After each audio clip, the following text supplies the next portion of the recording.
It is 1 o'clock. Good afternoon. I'm Lucas Panzica. The Los Angeles Rams went on the road and defeated the Arizona Cardinals on Monday Night Football, a 30-23 final. Matt Stafford, 3 touchdown passes. Aaron Donald with 3 sacks. The Cardinals dropped to third in the NFC standings behind Green Bay and Tampa Bay. Those 3 teams sit at 10-3. LA improves to 9-4. Moves being made in the transfer portal. Former Oklahoma quarterback and 5-star prospect Spencer Rattler announced he will transfer to the SEC East to play for South Carolina under head coach Shane Beamer, a former Oklahoma assistant. The Preds matchup tonight against the Calgary Flames was postponed due to a COVID outbreak among the Flames. The Preds riding a 5-game winning streak, the last 4 of which were on the road, will be back in Bridgestone Arena Thursday hosting the Colorado Avalanche. College hoops tonight, the 18th-ranked Vols hosting USC Upstate in Thompson-Boling Arena. It is a 6 p.m. tip-off. Catch the Vol Network coverage right here on The Zone. For all your foundation repair and waterproofing needs, visit USSTN.com. Breaking news at once on your home for the Titans and the Vols. This is 104.5 The Zone.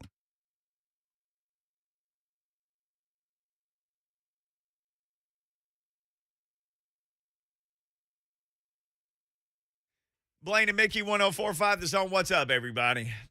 I know one fact in the NFL this year, and I was watching this game last night. There's highlights on the TV right now, Rams and the Cardinals. It feels like I know one thing about the NFL this year. Everybody can beat everybody. There's no unbeatable team. If you're a Titans fan, you already knew this because your team has lost to the Jets and the Texans. But anybody can lose. Anybody can have a bad night. I know Tom Brady's throwing for 800 yards a game and doing things that nobody his age has ever – even close to his age has ever done in the NFL, but their defense is not as good as last year, hasn't played as good as well. Sorry if my English teacher's listening. It just seems like anybody can beat anybody this year. Yeah, I only talk on the radio for a living. Who cares about grammar? It does seem like this, though, Blaine. Anybody can lose this year. Anybody is beatable if you can just get into the playoffs. And the Titans have this weird thing of, I know they lost a couple games in a row, but they won. They're going to put Zach Cunningham in, and they'll hopefully get A.J. back. And Julio just came back, and he's working his way back. And then Zach Cunningham gets added into the mix. And whoa. Dupree. Everybody's making this assumption that Zach Cunningham's just going to come in and start. I don't think start, but I say just add to. Where does he go? If he doesn't start, he's a backup and a special team player? That'd be a heck of a backup and special teams player. Right. We just got to pump the brake. There's a transition period here that has to happen. And guys can't just come into the lineup and just automatically start, especially if the starters are available. Now, if some guys get hurt, it's totally different. I think this play was more for next year, not this year, and it could be sooner than later if someone's not playing well or injured. Sure. So it'll be interesting to see how that maturation process, or do they put a package in where he comes in on certain calls. Extra backer. Yeah, exactly. They make up, you could always do that to say, hey, we'll implement him. We're getting to see him in some games, get his feet wet, see where it goes. But a lot of players on the list to get back, but it doesn't matter. At this time, I'm more worried about COVID hitting teams, and then as we go along, and then that affecting the actual game and then the outcome, especially if it becomes a quarterback or a major player on any side of the ball for the Titans. I'm more so looking at that. I think the Titans have proven that they can find a way to manage through injuries and move forward and win a game or two to continue on the drive to the playoffs. But now you're trying to rev up and get some momentum and get the guys back healthy. And then if COVID hits to a certain extent, hopefully it won't be some major players. It was kind of interesting just seeing how the Rams overcame all of that and still played really well. Sure did. Last night. So that was kind of interesting to watch because, that's kind of what I was thinking. Coming in January, that could just happen. Boom. Imagine if that's your quarterback. Logan Woodside to the rescue. Yeah, I don't think nobody wants to see that. Just chill down some people's spine out there. What if Logan Woodside just came and played just lights out? I wouldn't be shocked, but I would say I don't know if he can maintain that. Anybody can get hot. It's like shooting, being a basketball shooter. You can get hot one night, but can you do it night in, night out? If not, you would be the next Steph Curry, right? On his run to the record with 2 more threes to be made to run away with the record with more years to go. His comeback this year, I know we don't talk a lot of NBA. It's just been unbelievable. There's never been anybody like him. There's just never been a person like him. He's because he's not big. He's not the fastest guy. He's not the most he's the best shooter that the NBA's ever seen. And the NBA's seen some pretty darn good shooters. Yeah. And it's funny, when you and I were younger and we were watching NBA, if somebody took like 5 3-pointers a game, it'd be like, oh, that guy shoots a lot of high volume. Yeah. The game now is threes. It is threes. Even 7-footers shoot threes. The stretch guys go out. The game has changed so much differently. It's funny. In the NFL, we look at like how many yards people gain and how many touchdowns they score and things like that, even though the number of games goes up. And in baseball, the number of games hasn't changed in, 50-plus years, whatever it was. But people still get hung up on the numbers. In the NBA, it's not like that. The game's changed so much, and with the addition of the three-pointer, and now everybody shoots threes, their records kind of get looked at differently, it feels like. Yeah. It's not as safe. I don't even remember the year that they had three-pointers. So, I mean, you wonder. 80s, I guess. Right.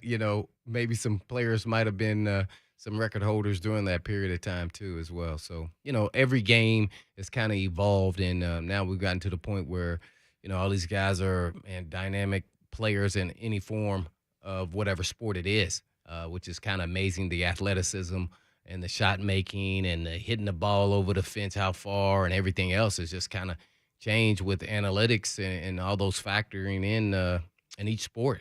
It's just kind of different now in how they view it. You're talking about three-pointers. Well, now they say, hey, man, you might as well shoot a three-pointer. It's weird to me. I remember I had to get used to it. You're running a 3-on-2 break, and the guys on the wing are running out to shoot threes instead of going to the rack for a layup. Yep. I mean, that's just odd to me. I mean, it's still – part of me, man, he got used to it. But if you hit those threes, then that counts more than 2. I believe everybody knows that. So, yeah, man, these guys are, shooting their way in. And, Curry is kind of that transcendent guy because now everybody believes they have a shot. If they become a great shooter, have a shot of playing in the NBA or some, pro basketball league. And, man, I mean, and we talking about him like he's not that big. The guy's like 6'2", 6'3". Sure. I mean, so we got to give him. He's still a pretty decent size. For regular people. Right. Pretty big guy. For the NBA, he's not a guy that you would feel like he's imposing and, dynamic with his athleticism. He beats you with his skill and his shooting. 79. I remember Mark Jackson said even before Steve Kerr got there that Klay Thompson and Steph Curry were going to be the best 2 shooting guards ever live. And everybody laughed. and I was sitting there right there with everybody like, what? Really? I mean, they're good. Remember but Curry coming what? out of college, though. There were all kinds from Davidson. Could he hold up? Remember that was. Well, he had that run on in the tournament was like, this guy's different. Yep. So, yeah, but that was all out there for the question and doubt. Imagine if he was at a big school, he probably wouldn't have got to play as much. He would have been probably a guy coming off the bench because he was definitely a pure scorer. So, just because of his size. That's the right guy at the right place at the right time. Everything came together. Then he gets drafted, and then he just keps getting better. Yeah, people are saying 1979. 79 was when the three-point. I couldn't remember if it was 79 or 80. You close there, Mickey. Yeah. 79. I wasn't going to question you. I knew you'd be close. You know the history. I can usually hold it together on some history stuff. But, Clark in the Zone TV chat says three-point shot entered the NBA in 1979. Bird and Magic were rookies. The Supersonics had just won the title, which they did. Dennis Johnson and Gus Williams and Jack Sigma. Yeah, Larry Bird was my dude. One of my favorite teams. Yeah, I love that Sonics team. Downtown Fred Brown used to shoot threes. Well, I remember back in those days, all I can remember is Sigma. Jack Sigma. Yeah. And Dennis Scott, who was eventually with the Celtics. Dennis right? Johnson. Dennis who the Johnson. Celtics basically Dennis got Scott, to guard Magic Johnson in the playoffs. Yeah. Oh, no, I was all – in those days, I was all in on me some NBA. I can tell you all – goes on to know what happened in 1979. I got you. I remember Sean Kemp with Supersonics. Well, that's about 10 years later. Yeah, that was. I didn't watch too much Supersonics. He was like a cheat code. If you don't know Sean Kemp, he kind of became a punchline, had a bunch of kids, whatever happened the rest of his life. There was 7-8 year period. This guy was 7 feet tall and could run like a gazelle. Oh, he's from Indiana. He was Mr. Basketball. Okay, he's Gary Payton. Man. Yeah, right. Yeah, Gary Payton, the glove. These dudes, I have goosebumps. Oh, and the X-Man, Xavier McDaniel. Oh, my gosh. They had muscle. They had X-Man who was the muscle. They had Gary Payton, the glove, they called him, because that's how he played defense. And then you had the most freakish. Yeah, he was. Did they call him a center? I don't know. what they called him. I don't know what he Probably was. a power forward, but man, he was a super athletic dude, man. The Rain Man, man. He was a wow. And boy, when he fell off, it was gone. It was over. It was like an old dog. Like people say you got an old dog. You're like, my dog's doing great. They're like, when it goes, it all goes fast like an old dog. That's what happened to Sean Kemp. He went from like a poster on everybody's wall to like, what happened to that guy? Yeah, he did. But I'm telling you, you got YouTube. I know all of you.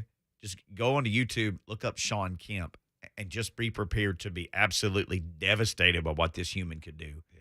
The way he could run and dunk and block shots. And, boy, those games come on like 10 o'clock at night on TNT. Like we would sit in the dorm and you would watch. Yeah, those games. I was just watching. I just watched a little bit, about 10 minutes of Denver Nuggets versus the Detroit Pistons in 1983. I just wanted to see what it looked like. They were just kind of walking the Little ball shorts up. and The tight shorts. Isaiah Thomas and the microwave were out there, and I think Dan Ensel was out there for the he was Nuggets. still playing for the Nuggets. Yeah, it was think great. of And a Alex shop teacher. English. Oh man, they couldn't stop him. It was hilarious. Think of like your shop teacher. I said, I feel like Mickey. I got to turn the channel. Even into the 80s, there were guys who looked like a high school shop teacher that were playing in the NBA. Yeah. It just looks so different now. Those guys are so athletic now. Yeah, It's it's such a different game. Yeah. And in those days, you could just be now. Dan Issel was a great player, big Kentucky guy. Played for the Kentucky Kelly Colonels in Tripucka. the ABA. Kelly Tripucka He was out there. He was had a permed mullet, Yeah. mustache. I remember. Oh man, it was. And they'd score 120, 130 points. Yeah, it was hilarious. You know, that was in those days too. They no one was concerned with defense. In those days. About as many points as the Titans Sidney should have Moncrief. scored versus the Jaguars. Instead of 20, it should have been more than that. But I'm still happy about the win, though. Hey, shut up. Most important stat, I told you, 0 turnovers. Hey, Kevin in Nashville wants to weigh in on Sean Kemp. I can't wait to hear Sean this. Kemp. What's going on, Kevin? Hey, how you doing? Good. Great. Talking back to Sean Kemp, I was a year ahead of him. I went to Marion High School, and he was with the Concord. Yeah. It was amazing back in high school, the people that would come and watch him. Mm-hmm. At lunchtime, he wouldn't go to lunch. He would be on the free throw line because he couldn't shoot free throws. Yeah. And you had to scalp tickets for high school games back in the 80s because it was always a sellout. Yeah. And I'll never forget going to this high school to get tickets for the semi-state. And he was a well-known player at that time, so we wanted to get his autograph. And what's a shame is somebody that talented, he couldn't even write his name. Yeah. And that was, a few years ago, but everybody talked about it. If you, like they said, go on YouTube and watch The Rain Man. Yeah, He The does some Rain things Man. that people just don't do. Hey, thanks for your call. Let me call in. Y'all are doing a great job. I love your show. Appreciate it, Hi. man. Yeah, Yeah, we tighten didn't up. have NBA talk on the Yeah, teleprompter they just today. everything is always just random, but planned at the same time. Mickey's strength here in NBA right here. Yeah, right, you know. Nobody's watching the NBA really. Yeah. Well, speaking of NBA, everybody's talking about LeBron James, Bronny, possibly going to Tennessee. I was like, whoa, that was interesting. Huh? Dang, wow. 4-star, 38th ranked prospect in the class of 2023. Overall, Bronny James, 38th? 38th. oh wow. Yeah. Well, Barnes is a point guard kind of guru. You want to give it that? Yeah, I heard Buck had a few calls about that earlier. People were fired up to talk about that, Bronny James to Yeah. Tennessee or not. It doesn't seem like a good mix, huh? It just seems out of left field. Yeah, it because he's a does. West Coast guy. Yeah. So you'd think, gosh, you got UCLA? I mean, right there. Well, he lives on the West Coast. That's Right. what He was not. He's from Ohio. Right. right. The kid. But he lives there. Yeah, the kid. Well, the kid moved there just a couple years When ago. LeBron moved there, yes, to play for the So Lakers. He's kind of diverse. He's well-rounded, but I don't. I went up the relationship there with Rick Barnes and Bron. Rick Barnes seems like everybody would like him, right? Now, how far they go back or what the relationship is, but I wonder if he recruited LeBron. I mean, you got Kevin Ooh. Durant. Surely he did. I mean, surely their relationship goes back to them. Well, I mean, granted, he went to the NBA, but still, never know. He might have had a good relationship with him. Don't know. All right, phone lines are ringing. Mike Wilson is going to join us at 1:40. So we can, Nick from Bowling Green, some people are calling in. Hold, we'll get to you next. We can continue to talk about this or Bronny or whatever you guys want to talk about. Bron. Braun. We'll talk some Vols news and all that with Mike Wilson at about 1:40. But we do have some time to take phone calls next. Coach Mack in hour 2. It's the Tuesday edition of Blaine and Mickey 104.5 The Zone.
Blaine and Mickey 104.5 The Zone. So somehow we've gotten down this Sean Kemp rabbit hole here.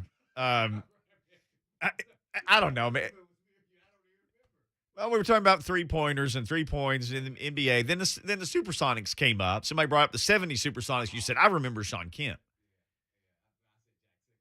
Yes. Oh, Jack Sigmund was a bad man, but he looked like a high school shop teacher. He also had a permed mullet. What was it with people and bad decisions with him?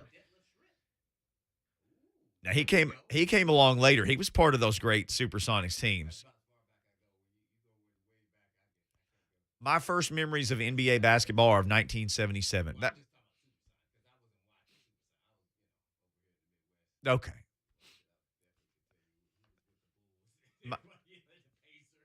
I got you. Well, Bill Walton played for the Trailblazers. They won the championship in 77. My dad was a huge basketball fan, God rest his soul. He always said if Bill Walton had stayed healthy, he would be the guy that everybody talked about. But he had to have bones fused in his feet and everything else. Yep.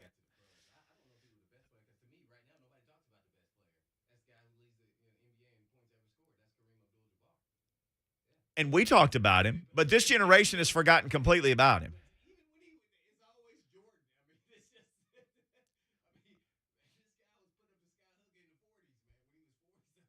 Kareem seemed to have that in the 70s. For all the people who are like, I remember when the Bucks won the championship, we're talking about, well, that's because the last one they had won was with Kareem Abdul-Jabbar and Oscar Robertson. I mean, people know him as the Laker, but he won a championship with the Bucks, Kareem. But yeah, people, Kareem wasn't splashy. They like three-pointers and all that. Kareem shot that skyhook, though, couldn't be blocked. Completely unstoppable. Here's a 7-foot guy with a shot that was completely unstoppable.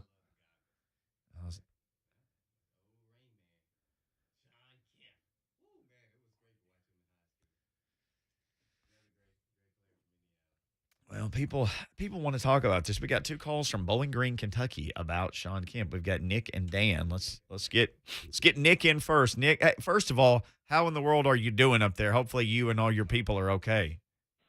Well, yeah, it's really the city of Bowling Green, around Bowling Green looks like a war zone. It's just devastating, really. And, the hats off to all the emergency workers, and everyone is just really stepping up and helping their brother. It's just really, really good to see, people coming together. It really is. But getting back to Sean Kemp, Mickey, I know I'm a longtime listener, and I know you're really into history, but do you know what college that Sean Kemp played for? Well, we talked about this in the break. So, Blaine, Lucas. From Indiana. And then we found out that he went to Kentucky. Yes. I didn't know he went there. I said, "Oh, well, he was a traitor then to Indiana people because the Indiana-Kentucky rivalry was huge then. That's when they used to have the Indiana All-Stars versus high school All-Stars versus the Kentucky All-Stars in high school. So it was a big deal back then. We're talking about, what was that, in the 90s or so? It was still going on. You also brought up, I don't mean to interrupt, but some of the greatest players. Everybody talks about Michael, but I actually got to see Elgin Baylor play, and wow. Elgin was doing things that Pete Maravich and Michael did, and this is back in the 60s and early 70s. He was phenomenal. Ooh. Yeah, I think there's a whole generation of people that know him as like the guy at the draft lottery every year for the Clippers and have no idea what a fantastic basketball player Elgin Baylor was. Yeah. Well, he was a better basketball player than he was a drafter, I'm telling you.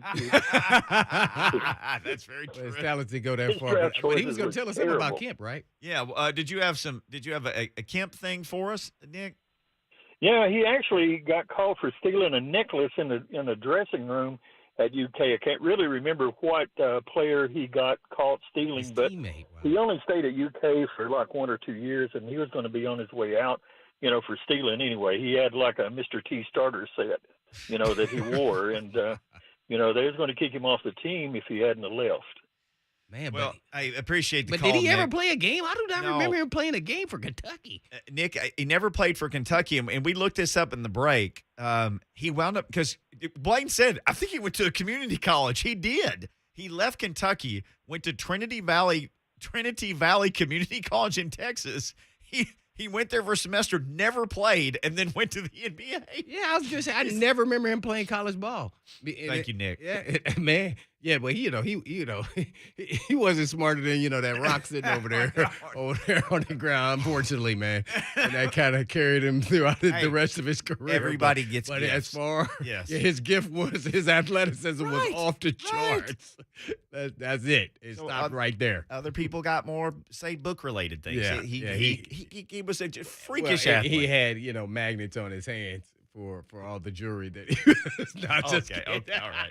Hey, we have another. Nah, man. I mean, good Lord, man. Another call from I'm Bowling joking about Green this Shot guy, on the man. Mark Spain Real Estate Hotline. This time it's Dan. Maybe this is Dan Issel. What's going on, Dan? Dan Issel. Yeah. Hey, Dan. Hey, guys. How you guys doing?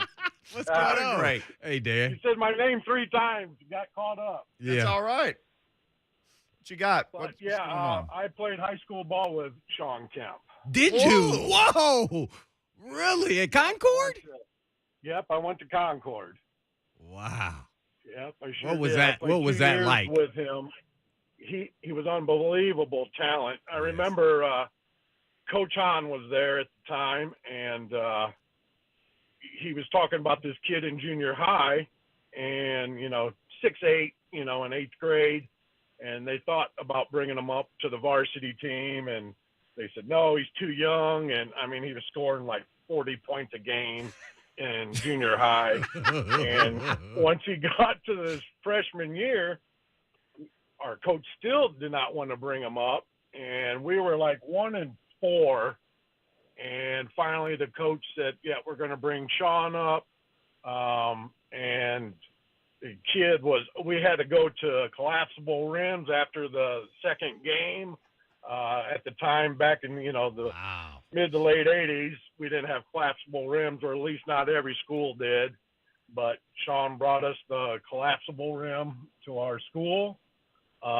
We ended up taking probably 50% of our home games got transferred to a bigger gymnasium that held 8,000 for just a regular season game. It was unbelievable. There was a story I usually tell about Sean. Our coach at the end of practice say, "Okay, let's get on the line. We're going to do some suicides."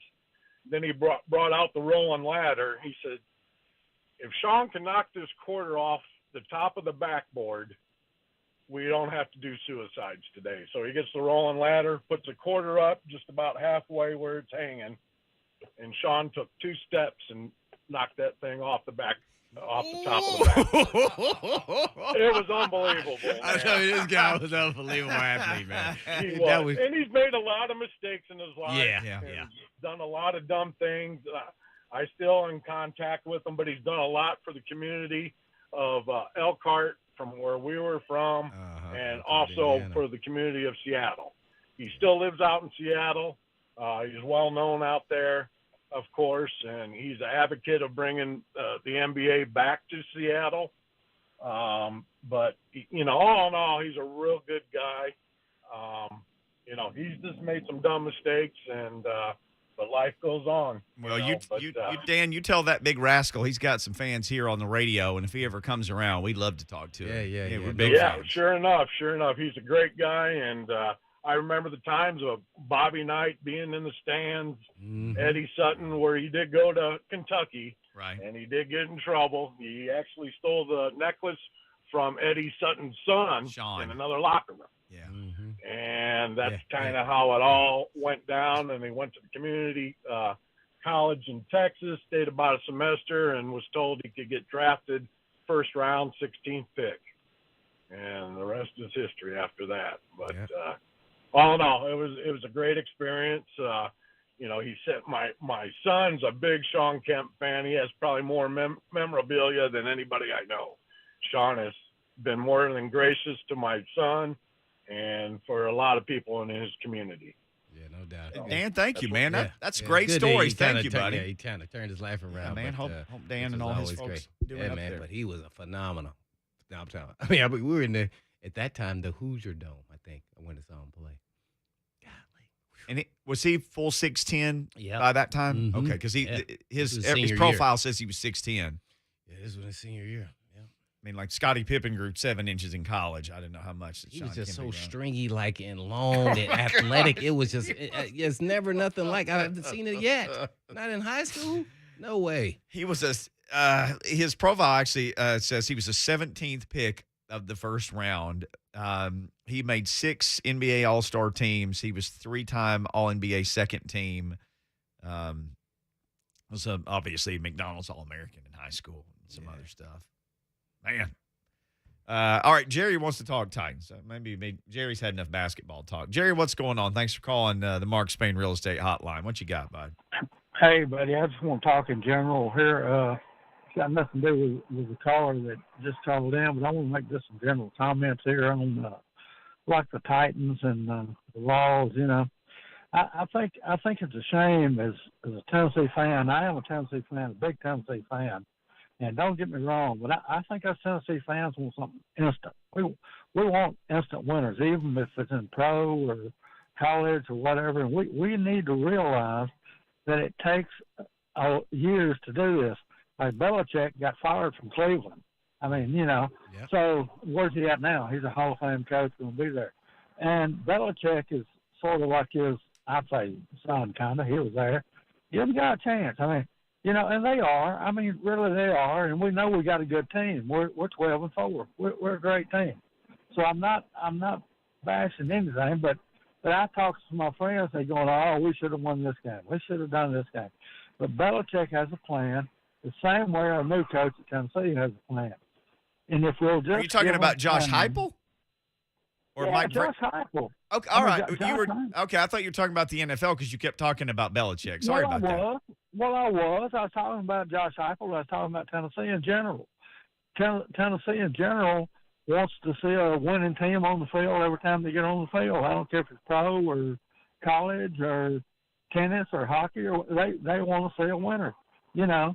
But they don't understand it takes time, and it takes the coordinates with the coaches and players to achieve that. You're not going to get this overnight, not within a year or two. I hope we stay course like we're going now, because I think we're going to reap the benefits of winning teams in Tennessee, in college and pro. All right. And y'all mentioned something about the LeBron thing with his son coming maybe to Tennessee or something. That, to me, would be a great thing for recruitment. And you went over that and explained all that and done been through that. But I just wanted to voice my opinion, and everyone that has anything to say about how Rabel is coaching. And you notice he walked out on press conference the other day. Y'all notice that? Yeah. Yeah, Jerry. Yeah, he walked out. You know what? Belichick, he's walked out on several. You know, it's because he's sitting there answering questions that has not been answered. Yeah, I appreciate the phone call, Jerry. For sure. There's a lot going down. I'll say this to Jerry. I don't know anybody who doesn't think Josh Heupel did a good job this year and has absolutely things on schedule. And as far as the Titans, I mean, people hate to lose to the Texans and the Jets game, but Titans fans are excited about where they are right now. I don't know where the road he was necessarily going down that people are being impatient. I don't feel like people are being impatient. No. Oh, I don't know if he was referencing, you know, the conversation maybe there's before we were on air. Yeah, I don't know. I don't know. We hadn't even been talking about the Titans. Oh, we were not. We're talking about Sean Kemp, Kemp, Jerry. Yeah, we were talking about Sean Kemp for whatever reason. We got on that hook there, but a lot going on. Yeah, and 3-point shooting and everything else, but important stuff. Yeah, but he willed us back into Tennessee and all Tennessee teams, and they just want winners. And yeah, we all love winners, but so we want them to win every game if they can. So yeah. All right. Wow. Hang in there, Jerry. Yeah. Hey, reminder, we had Al Smith, Blaine's former Oiler teammate, on yesterday before we go to this break. Mike Wilson's going to join us next. We'll talk everything Vols. Today, big event, Nissan Stadium. You can get a COVID vaccine. You can get a flu vaccine. I guess you can get both of those things if you want. It's 3 to 6 p.m. Today. You can park in Lot H. Brad Hopkins is there, Neil O'Donnell, Chris Sanders, Al Smith, and yours truly, the Hitman. So people can come and meet you guys, the cheerleaders, T-Rack. Yeah, even the youngsters, too, as well, 5 years and older. So, those who are unfortunate hadn't had time, or, that's why it's 3 to 6 when people get off work, so you can drop on by and and get your shot, whether it's vaccine, flu, or whatever. But so yeah, come on by, check us out, T-Rack and the crew, and former Oilers and or Titans, and as well as T-Rack and the cheerleaders. Yeah, the cheerleaders. Got to come see the cheerleaders, right? There you go. You can take pictures with them. You can win an autographed football from the NFL alumni, the NFL alumni chapter of Tennessee, helping put all this on. Very cool stuff. All right, when we come back, Mike Wilson set to join us. What's going on with the Vols and recruiting and you name it, we'll get it all next on Blaine and Mickey.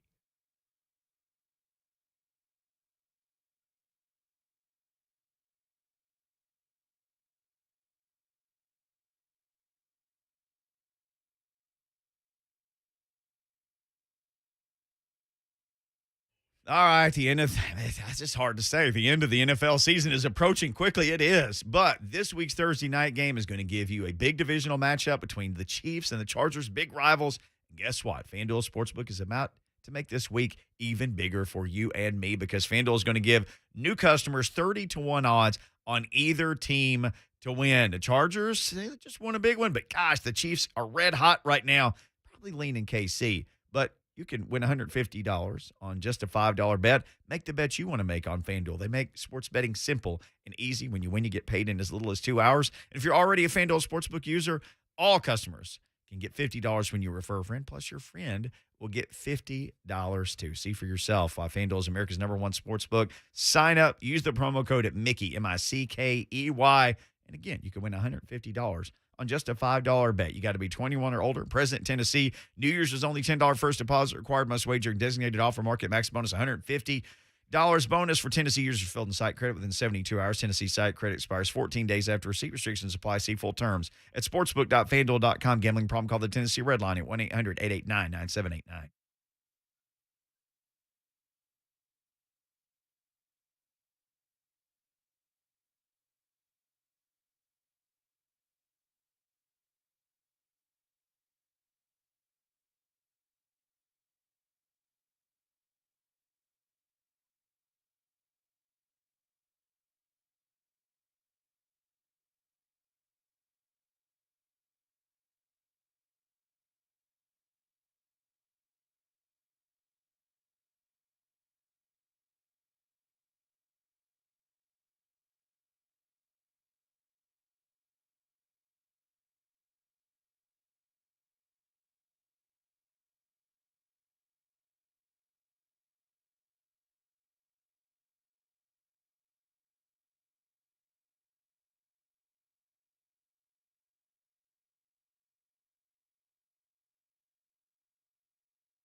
Took care of it. Blaine and Mickey, 104.5 The Zone. Let's head east to Knoxville via the phone on the Mark Spain Real Estate Hotline and talk to our buddy Mike Wilson at @BuyMikeWilson on Twitter. Mike, how in the world are you, man? What's going on with you? You got all your holiday shopping done yet? You know, I bought a Christmas tree last night, so if that sums up about my pace of things. You tell me how ready I am for Christmas. I think that's perfect. You're right on schedule. I think you're fantastic. Just keep doing what you're doing. Rocking on. How big of a gift? Let's make this 1 to 10. How big of a Christmas gift for Vols fans was Hendon Hooker returning? Rated 1 to 10 on the Christmas good cheer schedule. Yeah, that's a rock solid 10. I mean, and it's not even a bat an eye at that. I mean, Hendon Hooker was exceptional this season. I mean, moving the ball down the field, running the ball, not turning the ball over, and that's in his first year in this system under Josh Heupel. And yeah, I mean, I think you saw the flashes of this offense with Hooker at quarterback, and yeah, getting him back for another year is a big win for Tennessee. That dude's going to have Heisman odds next year. He has to in the preseason. You think? Oh, 100%. And it's not even, I don't even think that'll be a dark horse Heisman thing. I mean, he's a guy I think you're going into the season saying is probably a top 5 Heisman guy just because of the numbers that he can put up in Heupel's offense and the things that he did this season in his first run at it. I mean, you think he didn't start the first 2 games. Yeah. I mean, so that's probably another 6-7 touchdowns, and that puts you at about a 31-3 ratio or something in that range. And yeah, I mean, that's definitely a thing you're going to see talked about with Hendon Hooker. All right, he's coming back right quick. Is there any news about Cedric Tillman yet, or are you hearing any rumblings one way or the other? Not yet. Okay. In terms of a firm answer, he's a guy that certainly should do all due diligence in exploring the NFL process. He's got the body, the NFL skill set to be a mid-round draft pick probably whenever he departs from Tennessee. And what a year he had, too. I mean, putting up 1,000 yards or so and 6, 7, 8 touchdowns in that range. And, I mean, going from a guy who had, 8 catches for maybe 90 yards in his career to going to just an absolute stud. That's a guy that's got to explore the process and do his diligence. Mike Wilson always does his due diligence. He joins us here on Blaine and Mickey. Well, Mike, I know expectations are going to be ratcheted up, but, man, I'm going to just say this. Heupel seems like the type of guy to tell Hendon Hooker, but you still got to compete for the job. Just saying. Just saying. Joe Milton is still on the roster. And if Joe Milton's still around come fall, I mean, that's certainly going to be a conversation point, I think, because that does kind of seem to be Heupel's process. I mean, even once Hooker clearly was the better option. Right. After the Pitt game, which was 50-50 between the two of them because Milton left in the second quarter. But even after that and the next week, it took Heupel a minute to really say, yeah, Hendon's the guy. He wanted those guys to keep battling it just like they did in the preseason. So I think you're spot on with that. Yeah, because I was thinking about, okay, wonder if, Hooker gets nicked up, maybe has to miss a game, and then Joe Milton, if he's there, and we can talk about that, and goes out and plays well. And then all of a sudden now you have a kind of somewhat of a quarterback controversy that's just kind of flipped roles from the previous season. And we all know that could happen, especially as much as Hooker runs the football with all his spin moves that he has. That is a fact on Hooker. I mean, there's definitely an injury risk there, just in how he runs the football. Yeah, I think when you talk about Milton, if that situation unfolded, I feel like the leash for Hendon Hooker is a lot different than what Joe Milton had. Just because you've got a body of work from Hendon Hooker this season that was tremendous, whereas Joe Milton was missing throws long so regularly that I think it was pretty easy to make a change once Tennessee saw what Hooker could do and then kept doing. I mean, you look at that Kentucky game and what he did. Again, it just goes back to that first question from Mickey. I mean, it's a 10 in terms of getting Hendon Hooker back. It just gives you such a piece of stability in that offense. And frankly, it's another pitch on the recruiting trail and in the transfer portal to say, hey, come play with Hendon Hooker. Look what he did last year. You're going to get to play with that. No doubt about it. What do you think is going to actually happen with Milton? Do you think he'll stay? I don't know the rules and when he transferred and all that, but can he transfer again, or is he maybe the smarter play to stay? But I don't know how some of these young guys think. It's a great question. I don't know the firm answer to, but my understanding is he used his one-time transfer to come to Tennessee, but he's also a graduate, so I don't know if he technically would have a immediate eligibility as a graduate transfer either. So I'm not clear on that, so I can't offer an exact answer. But either way, I do know he's got 2 years, so he could transfer, and even if he had to sit out a year, he would still have eligibility left. But maybe he could sit here, and yeah, like we said, Hendon Hooker does have an injury risk with him, and maybe that leads to you playing, or maybe you play in 2 years. So yeah, I don't know exactly what he's got on the plate there. Well, sticking with football, and the signing day is up and coming. Tomorrow, right? Early signing period. Mm-hmm. Do you think this date will be changed to a later date? What are your thoughts just on early signing day and the actual date that it is? Yeah, I like the process in terms of getting kids the opportunity to sign earlier, opposed to having to wait all the way till February. But certainly what we've seen is the effect on coaching, hiring, and firing.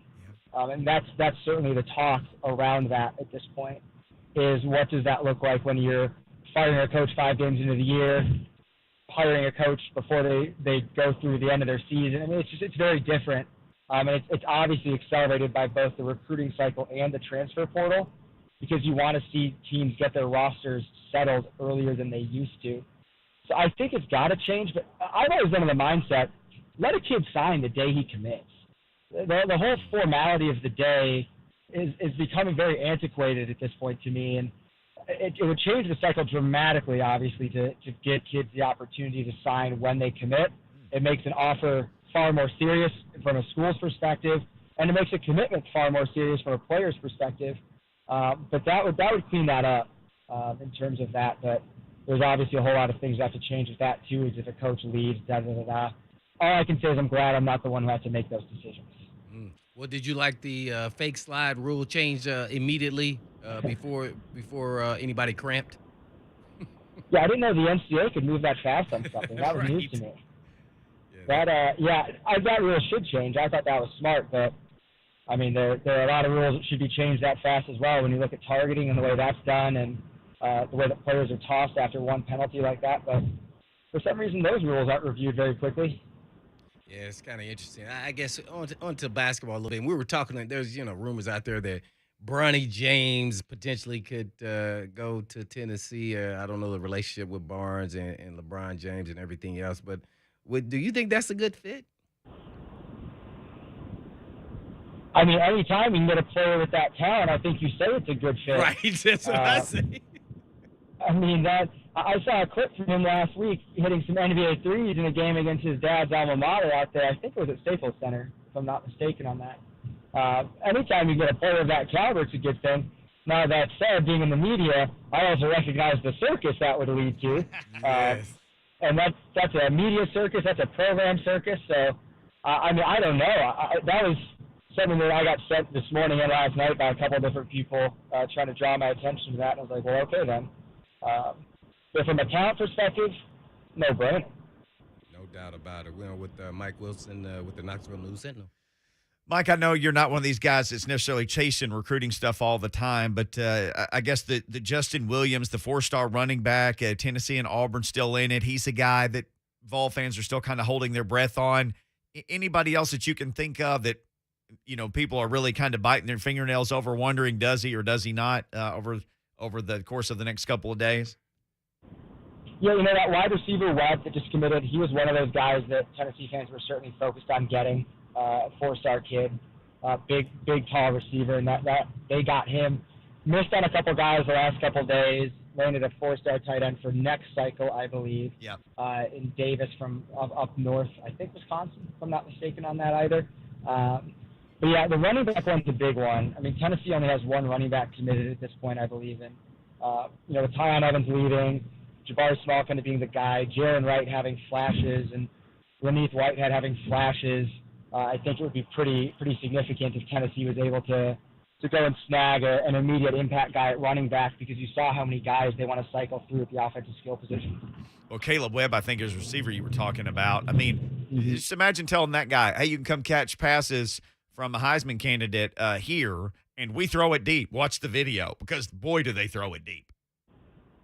Yeah, if I'm a high school wide receiver, I can't imagine many more exciting places to go right now. I mean, this is an offense that's showing that they'll spread the ball around to 3 or 4 guys and have legitimate possibilities of having 3 different 1,000-yard receivers in a season, which is pretty special. I mean, you see that at some places. I mean, Alabama will put up things like that just because of a talent perspective. But, yeah, I mean, this is an offense that if you're a recruit, and now that you've seen what it can do at this level, certainly that's got to be a really easy sell on the recruiting trail.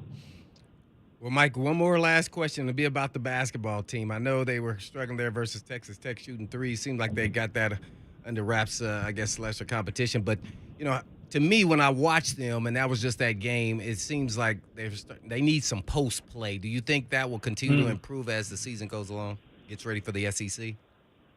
Yeah, that was one of those question marks on this team going into the season, was what's the post play going to look like other than John Fulkerson? I've been high on Olivier Kamwa since he got to campus. You just see it in such limited spurts. He'll have just an absolute tremendous game, and then he'll play 13 minutes against Colorado and 13 minutes against Texas Tech. There's not a lot of consistency there alongside Fulkerson at this point. I don't know that Uros Plavsic is ever going to be that dude, more than a 8 to 10 minute fill some time kind of guy.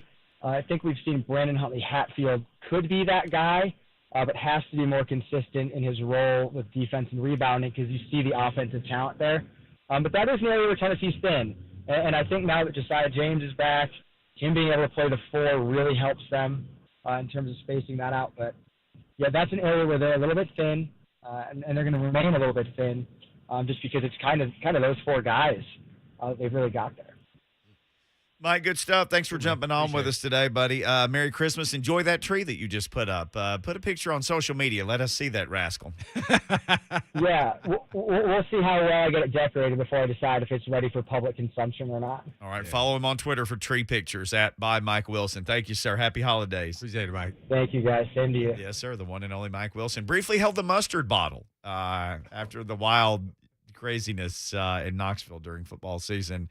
But he said he lost contact with it. He briefly held it. That means it wasn't in his hand. So did he pick it up off the ground? I don't know. So was it just a mustard bottle or the mustard bottle? The mustard bottle. He had it in his pocket, and he lost it, he said. Yeah. He held the mustard bottle. He might have been the culprit. Can't rule it out. So put a mustard bottle under Mike's tree. Hey, hour number 2 coming up. Coach Mack in about 25 minutes. Blaine and Mickey.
It is 2:01. Good afternoon. I'm Lucas Panzica. Movement at the top of the NFC playoff picture after Monday Night Football, where the LA Rams went on the road and beat the Arizona Cardinals 30-23. Aaron Donald sacking Kyler Murray 3 times, including on the final play of the game. Cardinals now dropped to third in the NFC standings at 10-3, behind Green Bay and Tampa Bay, also 10-3, and LA improves to 9-4. So now the top 3 teams in the NFC with the same record, with the 4 and 5 seeds sitting at 9-4. And the AFC playoff picture similar, with the top 3 teams at 9-4. Titans sitting at the 2 seed at the moment. 4 and 5 seed Ravens and Chargers each at 8-5. In the transfer portal, former Oklahoma quarterback and 5-star prospect Spencer Rattler announced he will transfer to the SEC, playing for South Carolina under head coach Shane Beamer, a former Oklahoma assistant. Preds will not be in action tonight against the Calgary Flames after a COVID outbreak among the Flames. They'll be back in Bridgestone Arena hosting the Avalanche. Preds on Thursday, that is. Preds riding a 5-game win streak. College hoops tonight, the 18th-ranked Vols host USC Upstate, 6 p.m. tip-off. Ball Network coverage right here on The Zone. For all your foundation repair and waterproofing needs, visit USSTN.com. Breaking news at once on your home for the Titans and Vols. This is 104.5 The Zone.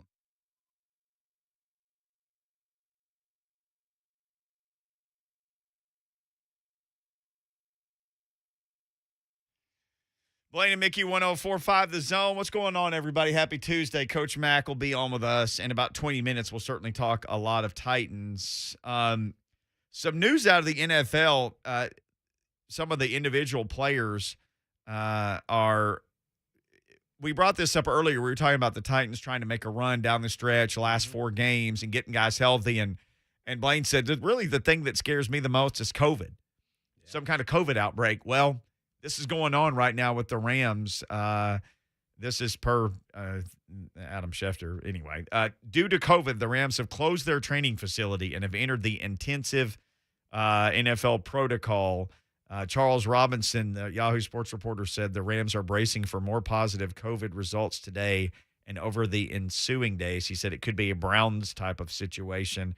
And right as we came on, there's a report from Pro Football Focus, Odell Beckham Jr., who played – and the Rams just beat the Cardinals last night. Yeah. Rams just kind of we started the show today talking about how wide open the NFL is, and that led to us talking about Sean Kemp and getting 5 phone calls about Sean Kemp. Mm-hmm. Somebody held almost through the end of the whole last hour. If you want to talk about Sean Kemp. Played with him in high school. Yes, we had a call, played with him in high school. Ron Slade was texting me saying he played with him 4 days in Italy.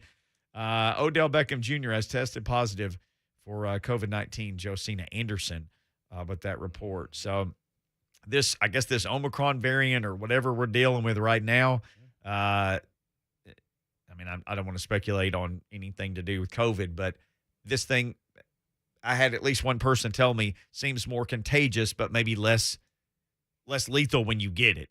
It's something that people can get, but it doesn't seem to hit them as hard as the last variant did. But anyway, the Rams are dealing with that. And the league has changed. I think they're making their policies a lot stricter now. They're kind of ratcheting it up a little bit, I guess, on the testing because you may not have any symptoms, so some guys may not be getting tested. So now they're going to start testing those guys as well. That's what it appears to be anyway. Remember we had the Preds game is actually postponed against the Flames as well because the Flames had a COVID outbreak. There's a whole lot of this kind of floating around right now. At this point, I wonder if teams start to do like what the Rams are doing, but not because they have to. I wonder if they start going much more in like keep people this far apart, only this many people in the dining room, just in an effort to say, hey, guys, let's do everything we can because, we had maybe it was Charles Robinson. We had a Yahoo reporter on. We were talking about during the height of the COVID thing, and he said, here's one thing I know. These TV shows will air on time. The NFL, every one of these games will get played, and they all got played. We're really getting down to the money-making time in the playoffs. So watch the league tell every team, hey, man, we ain't missing playoff games. Are you going to put up these shields like a salad bar around everybody? I don't care what you do. Or you will be playing with some guys that's maybe sitting at home on the couch. Yeah, 16 people, whatever. Iron Man football. You're going to play both ways. Yeah. Have some lineman doing the kicking. Ooh, I just saw it was like 40 years of reunion. I don't know what it might have been 50 years of Andy Reid punt passing kick. You just made me laugh. You said some lineman kick it. Y'all, you've never seen anything like the Andy Reid, Andrew I Reid think it was yesterday. punt, pass, and kick video in a Rams uniform. Yeah. Yeah. Yeah, he looked like a giant out there compared to everybody else. Yeah, it's one of the all-time great videos of like, what in the world? It looks like something out of a movie, what Blaine is referencing. But yes, Andy Reid, once upon a time, the punt, pass, and kick thing was a really big deal. Yeah. And the finalists every year would get a full NFL uniform of whatever team they wanted to represent, and they would, on a Monday night football game, they would have the finals for like 8, 9, 10, 11, 12, whatever, all of the age groups. And they would punt and pass and kick during a Monday night football game. And I guess this is one of those deals. So Andy Reid is like 6'4", 300, standing next to a kid who's like 5'2" and 63 pounds. It's amazing. Well, keep an eye on the Rams. Keep an eye on your favorite team and everything that's going on with the COVID protocols, because I would not be surprised if they got even more intense. We haven't gotten a memo. Nobody's told us anything like that. I would just very much believe that that's something that's going to happen. Now, if you're the Cardinals, you played a game against the Rams last night. Ooh, they put it to him, man. OBJ looked like OBJ. He sure did, boy. A lot of people were going crazy on social media, man. Like, I knew it was Baker Mayfield's fault. Oh, gosh. Stafford can get him the ball. I mean, it's just crazy, man. I couldn't believe it. Yeah, the Baker Mayfield thing is going to be really interesting. What do the Browns do with him in his contract? For sure. I was telling you this as we started the show. My biggest takeaway from the NFL right now is it just feels like everybody is beatable. Everybody has some kryptonite, whatever it might be. Yeah. There are years where you watch and you go, okay, these guys are going to win a Super Bowl, or okay, it's going to be these guys or these guys. Like for a while this year, it seemed like the Cowboys, and for a while this year, it seemed like the Bucs. The NFC seemed so strong for a while. And for the longest time, the Cardinals have kind of been off the radar because nobody's used to them being good. But the Cardinals have been that team. Like, gosh, how are you going to beat the Cardinals? Rams beat them last night. And that quarterback, I mean, the Titans fans know exactly what he can do, Kyler Murray. Ooh. He can get 8 to 10 yards away from somebody in the blink of an eye. Oh, his lateral quickness is off the charts, man. It was crazy to watch him. But I was more fascinated with Stafford and his big arm and just the way he was throwing accurate throws to, guys that were somewhat covered in my mind. He had to take a perfect throw. And I'm referencing the one he did, the crossing route to Cup. And he dropped it in the bucket right over the top of the receiver. I mean, and Alfred was the DB, I think. And, he was right there. And it's like, wow, man, that's a great throw. So goes the Rams, so goes the quarterback. I believe that. And they're going to have to be able to run the football, which they were, but he's going to have to play like that in the clutch time against some really good opponents come playoff time. I'm interested to see. Because there was a doubt there if they were even going to make it. Oh, yeah. The team that gets hot does get those last 3 weeks going into the playoffs is the team really want to watch.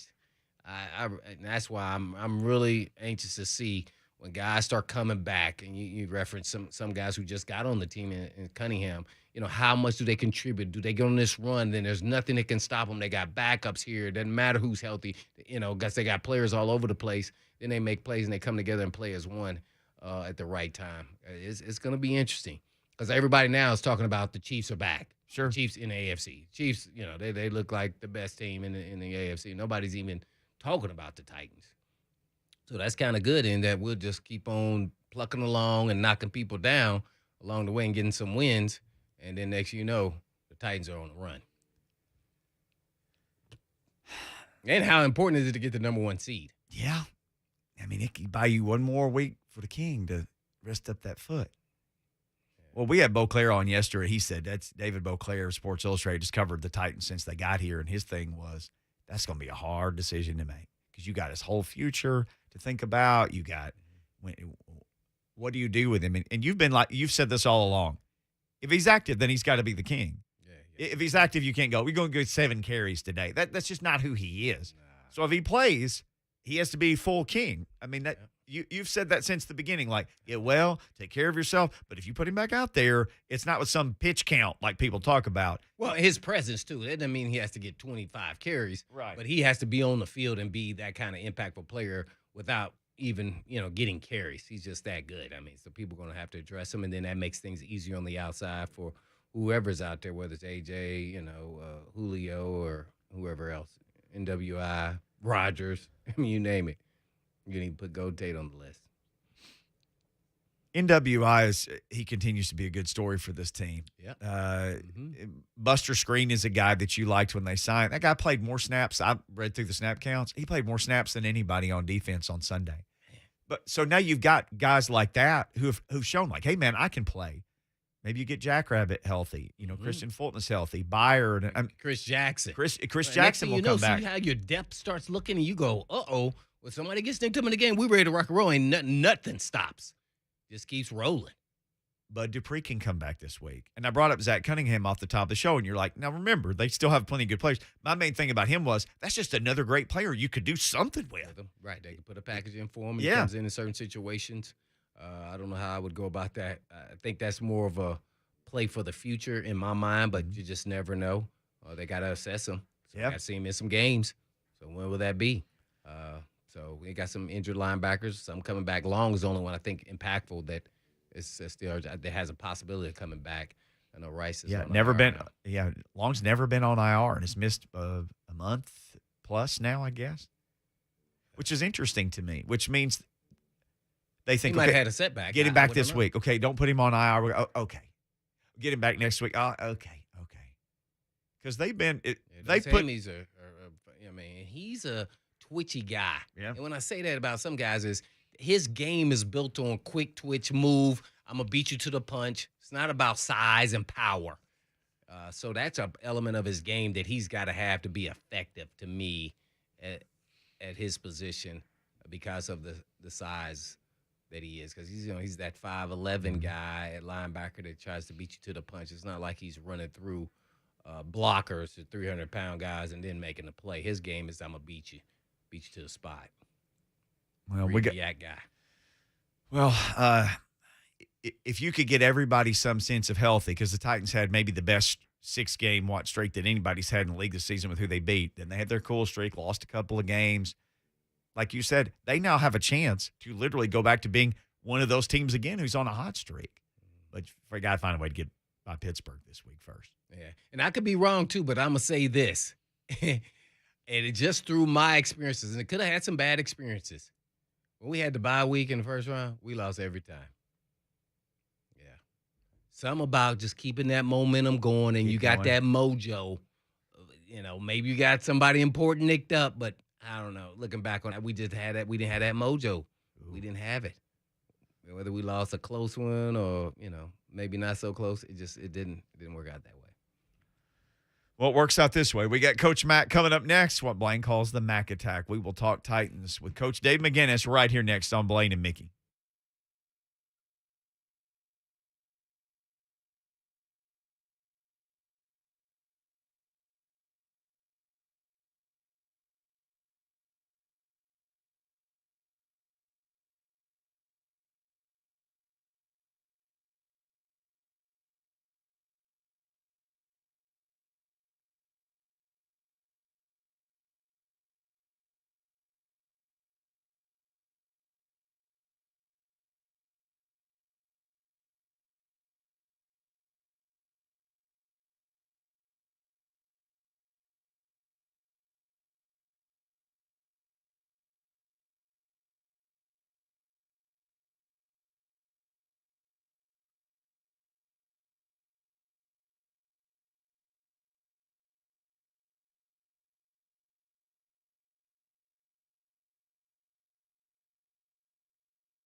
Blaine and Mickey, 104.5 The Zone. We'll jump on here with Coach Dave McGinnis in just a minute. Just remember all of our neighbors who've been affected by the storms on December 11th as the volunteer state.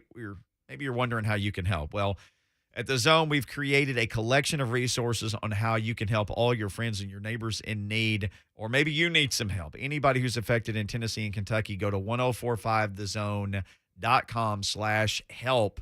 We are constantly updating that page. So you can go there. You can get more information on how to help or how to get help. And we are certainly proud to be a part of that effort. We love the people of Middle Tennessee and South Central Kentucky. And as Dave McGinnis joins us now, Coach, I know how much you love everybody around here. And I know you want those people to get the help that they need for sure, too.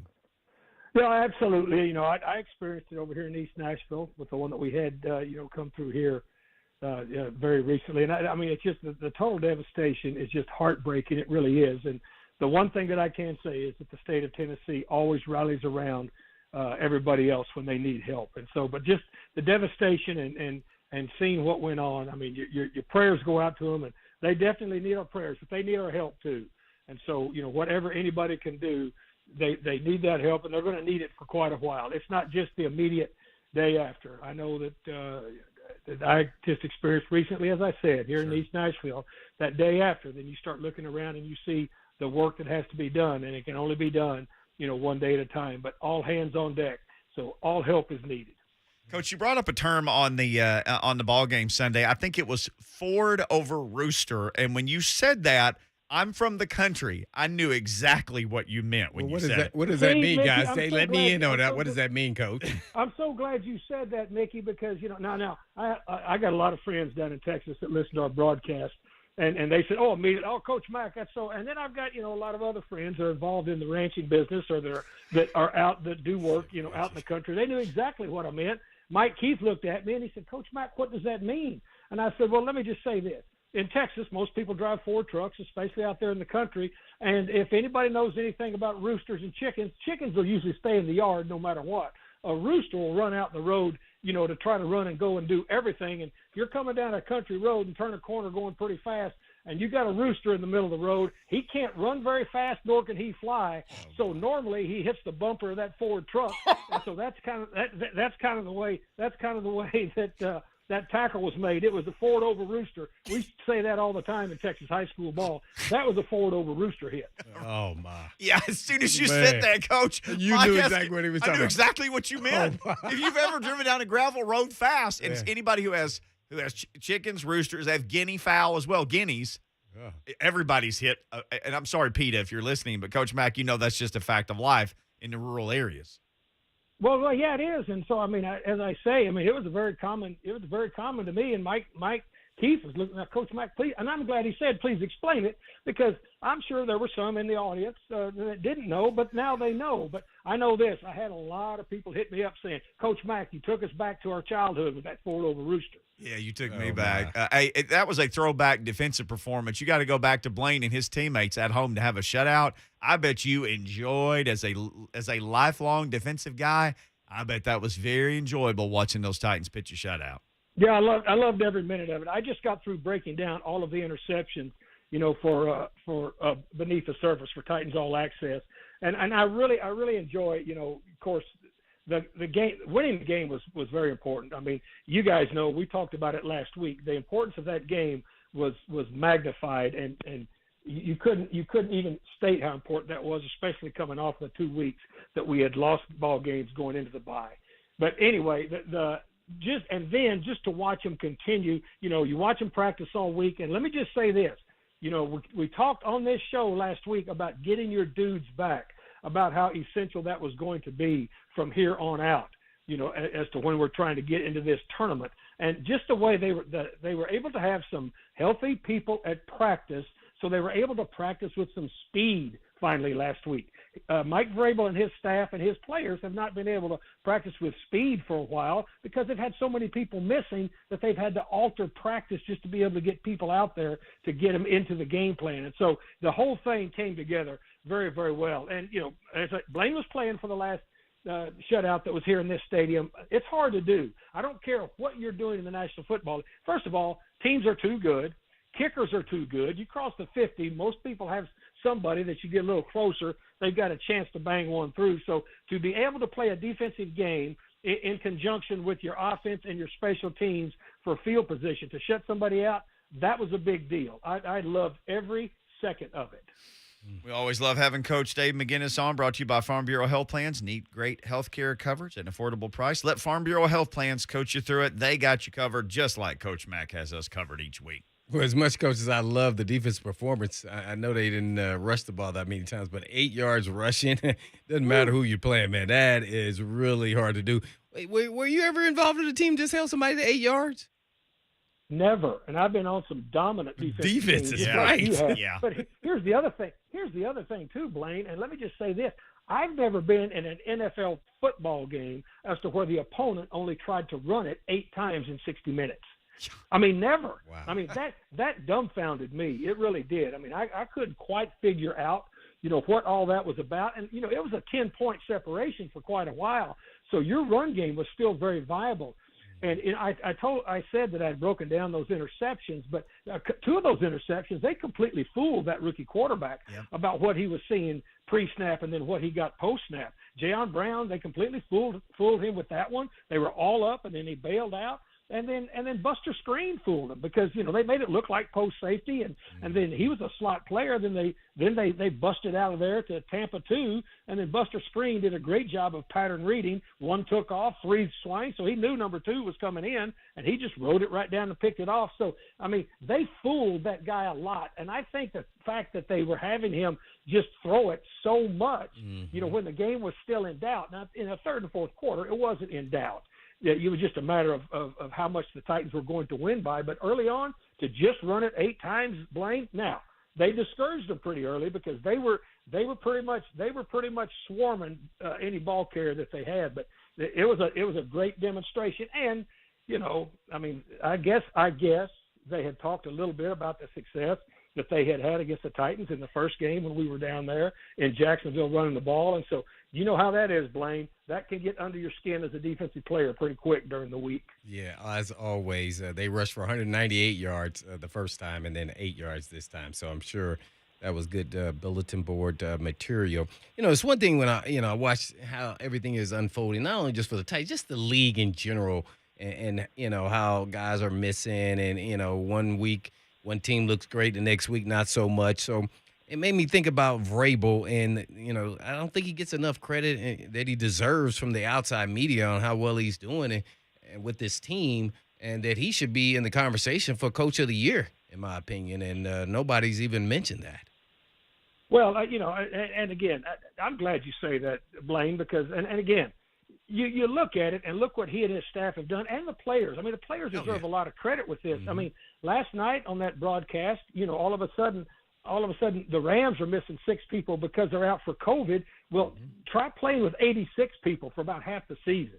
I mean, and so the thing that Mike Vrabel never wants any of the focus on him. He really doesn't. And he and his staff and his players, they're so focused on what's going on. But you're right, Blaine, because look, you've played and you know what a challenge it is. I mean, the 1 year, I mean, you had Eddie, I mean, you had Steve McNair miss a lot of games, that year that you guys went to the Super Bowl. Now, you guys were able to rally around it. Now, you didn't have quite 86 people missing to the number that they did, but you know what it's like to have to rally around when you are missing important pieces, and that's basically what the Tennessee Titans have been doing from about week 3 on in this season. So I agree with you 100%, and I'm glad you said it.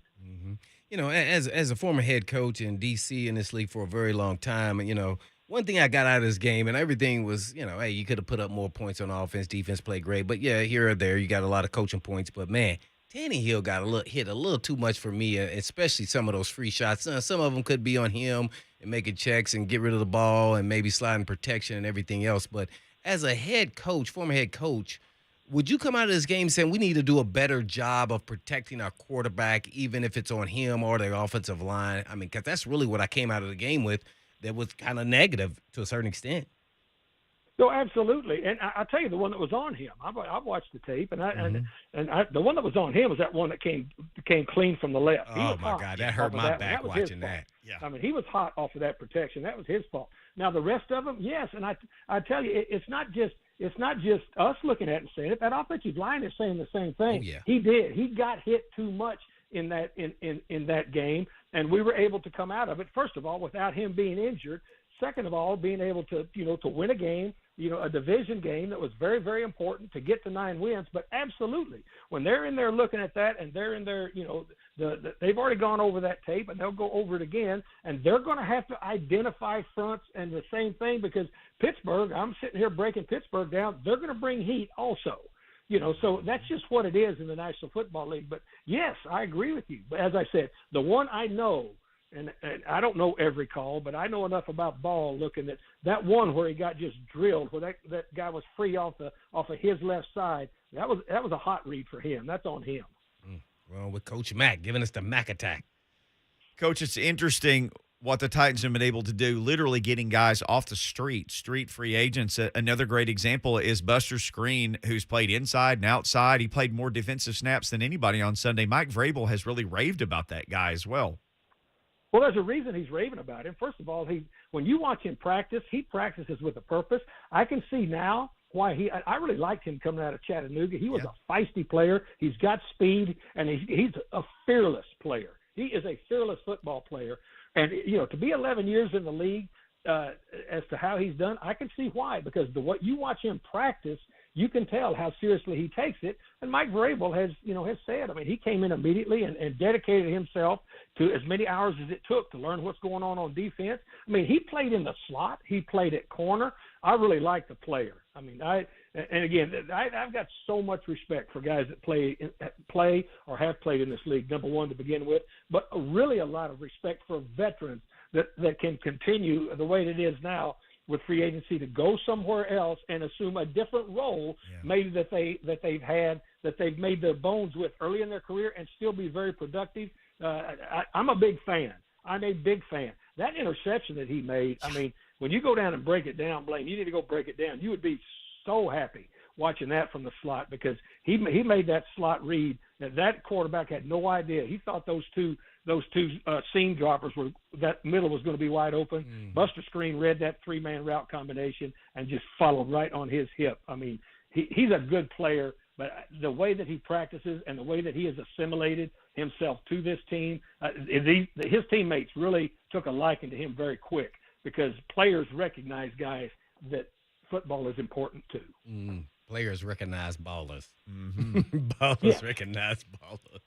Hey, Coach, the Titans added a baller. They added Zach Cunningham. Obviously, he didn't play last week.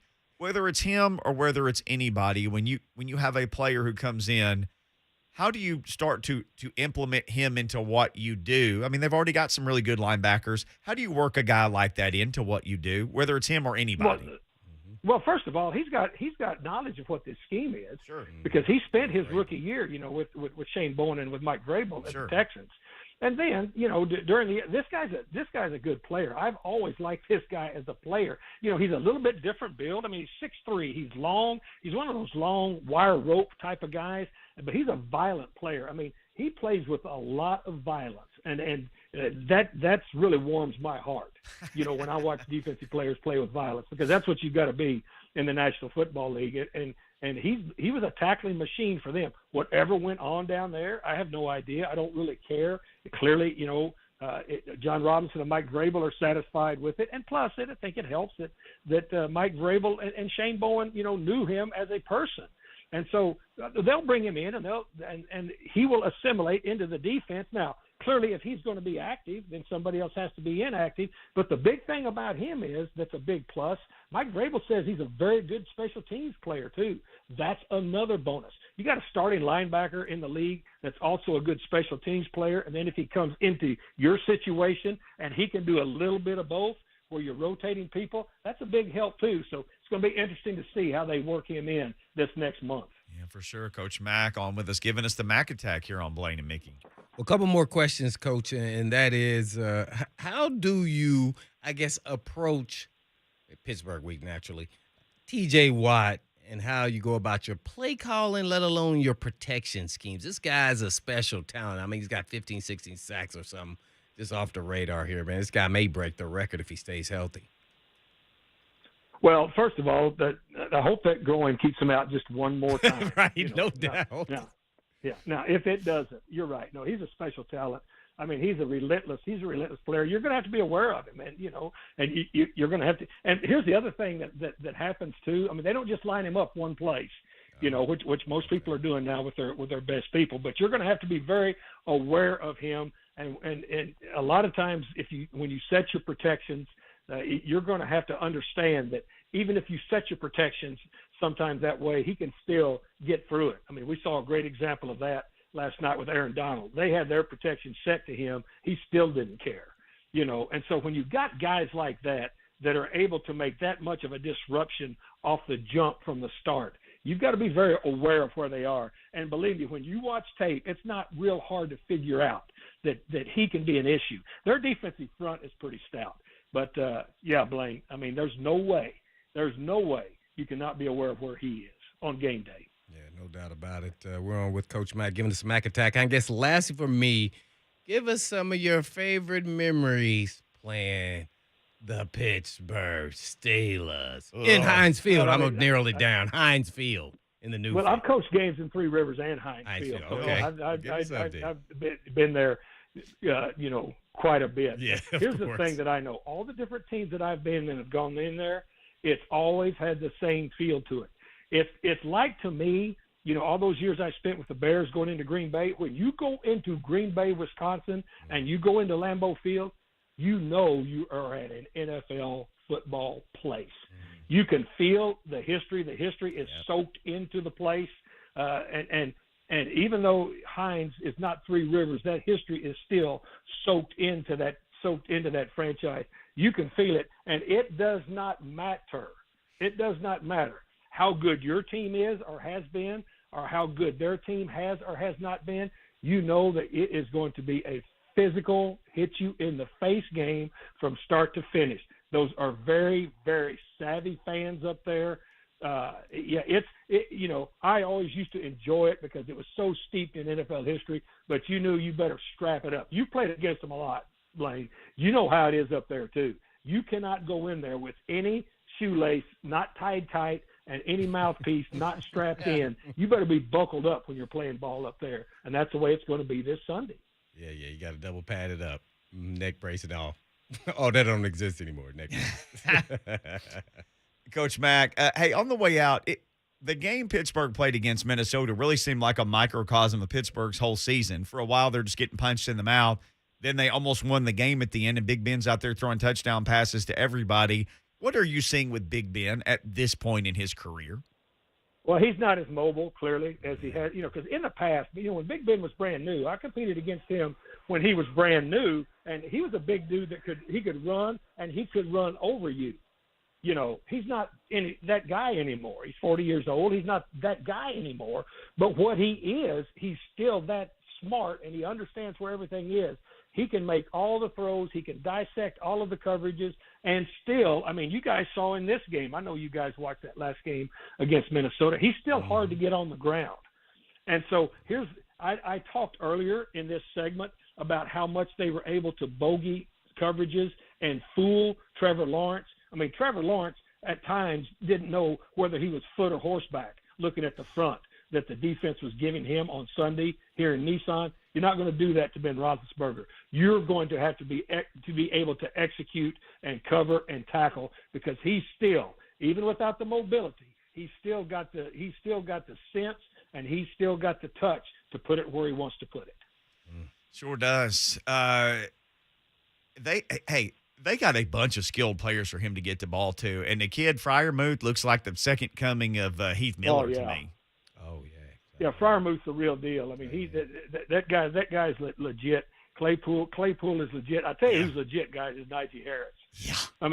This guy is a special player. He's got 60 catches already on the year, and plus, he's a very powerful runner. They've got people. Pittsburgh has all the years that I've played, and coached teams against Pittsburgh, and Blaine can chime in on this. Have they ever not had people? And that's the thing about it is you've got such a solid franchise. You've only had 3 coaches, in the past forever. And so that franchise is so consistent and so solid, and their scouting department has been the same forever and ever and ever. They've got people, but I really haven't been impressed with Najee Harris just drilling down and watching his game, because that guy makes a difference back there in the backfield or catching the ball. The Titans defense is going to have their hands full with this group. But will the Titans defense have Bud or no Bud? You got to hold him back. I know you don't know the answer to that, but, man, how do you think he's going to be if he does play? Get that adrenaline and make sure he keeps everything under wraps and stay out of control, hold his emotions in check. Probably a little bit excited. I mean, just guessing through all my years. Yeah. I've had several of that, but again, I don't know whether he will be ready or not. I do know this, that it was exciting to see last week in practice some of our dudes come back on the field and start practicing. And the more that we can get back, guys, the better it is for all of us that care about the Titans. Sure is, Coach. Thank you for the time today. Appreciate it, buddy. Always great stuff. Appreciate it, Coach. Guys, thank you so much. And, Mickey, thank you for explaining to everybody Ford over Rooster. No, I knew exactly what you were talking about. And congrats, too, Coach. I meant to say, 100 games you called a Titans game, right, man? Congrats, Coach. Okay, look, thanks, guys. This place is so good to me. I can't even begin to thank the fans and this organization. And look, it's very cool. And allowing me to do this is something that I really love. I'll try to do it for about 100 more. Sounds good. Maybe a few hundred more. Thank you, Coach. See you guys. Yes, Thanks, sir. Coach. The one and only Coach Mack. All right, we got to take a quick break, though. When we come back, Joey from Kentucky is on the line. Says he has some really good news. We're looking for good news out of Kentucky. A lot of people dealing with stuff up there. Oh, okay. So, Joey, hold on. We'll come straight to you. I'm going to give you one good news right here. Okay. Somebody is still fourth in rushing TDs, second longest run this season, first in rushing yards per game average. That is the king. Hasn't played in 6 weeks. We'll be right back.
Blaine and Mickey, 1045 The Zone. Let's jump to the phones. Mark Spain Real Estate Hotline. Joey has been kind enough to hold. He told Lucas he wants to share some good news, and we'll always take that after a wild night on Friday night into Saturday morning all around the area, including up in Kentucky. Joey, thanks for holding, and how in the world are you doing? Well, I'm pretty good. I just want to say, first and foremost, it's good to hear your two's voice, because that was a good sign that you're okay. And my thoughts and prayers go out to those that have lost loved ones, lost their homes, and are struggling with the storms and tornadoes and all those things. You got a second? It's a little story, so it'd take a little more than a couple minutes, if that's okay. It's okay. We got a couple minutes here. Okay. Well, my wife is the director of dispatch 911 here in Todd County, Kentucky. And, of course, she stayed up late that night. There was only one dispatcher she had working that night, and because we didn't know exactly how bad things were going to be. And she had already been in contact with her if she needed her to call. Well, she called her on her personal phone because apparently all the lines were down, the 911 system, non-emergency number, everything was down. So she told her, well, I'm already dressed. I'm headed out to the car. I'll be on my way.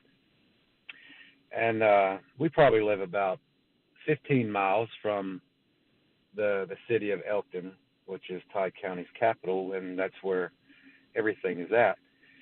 And about halfway through, there's a really, really steep, long, curvy hill called Allender's Hill. And she was speaking to my daughter on the speaker along the way, and my daughter kept asking her, Mama, where are you at? She said, well, I'm on my way to work. And she said, well, hurry up. So go drive a little faster. She said, it's fine, there's no rain, there's no winds, I'm fine. And she kept asking her where she was, and she told her, well, I'm at the top of Allender's Hill. She said, just drive faster. She said, why? She said, just drive a little faster. And then all of a sudden, out of nowhere, hail, rain, wind. My wife said it was like almost like a Forrest Gump. The rain was circling her car, and just out of nowhere, her car shifted left, so she steered right, and with no reaction. And she said she could tell she was off the ground because she kept going back and forth with the wheel. And at that point, she lost all visibility. She didn't know where she was. And all she knew to do, she grabbed the hand with both wheels, or grabbed the wheel with both hands, and just started praying. And my daughter was like, oh, my God, Mom, where are you? Are you okay? And a split second later, she could tell she was laid on her side. And the car started shaking. She almost flipped over. And that quick, it was gone. And she was aware, or she got to looking around to see where she was at, what was going on. And to try to make a long story short, she was carried down over a half mile down this hill and placed on her side in the ditch. As a tornado came from the side, it took out all of the wooden and metal poles, and she didn't have a scratch. There was no scratch on the car, and they may total the car because of water damage and electrical damage. And I don't try to push my beliefs on anybody, but I feel that was God's hand. Wow. He laid her on her side and got her out of the way of the second tornado and allowed her to make it. And everybody asked her, are you okay? And she doesn't open up to anybody, but what's bothered her the most is she just feels she's not worthy, and she keeps asking me, why all these people died, these babies, everybody, why am I still here? And I said, well, honey, all I can tell you because God still has a purpose for you. I don't know really what to tell you. Joey, that's unbelievable, man. I'm so happy she's okay, and that she made it through. That's an unbelievable story. I can't say thanks enough for you sharing it. For lives or anything, so. But she worked a full 8-hour shift afterwards, so. Man, Joey, hey, thank you, man. You guys be well, and just tell her that we're sending her a big hug and thinking about her and glad that she's okay. Okay, buddy?